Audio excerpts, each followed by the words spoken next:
Time check, 8 AM po ng gabi. Nagkayayaan po kaming kumain sa labas dahil nagutom ang mga bata. Kaya ito, diretso kami sa Uson Pigar-Pigar.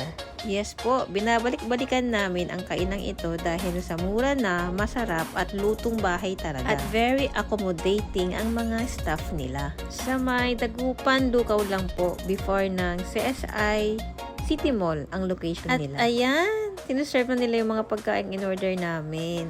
Hindi halatang sili is life talaga sa amin, no?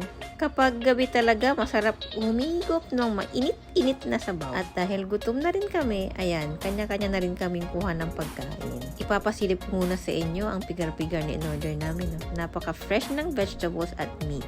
O, diba? For the higop sa mainit na sabaw ang aking dalaga. At dahil mga gutom nga, wala munang kwento. Kain muna tayo.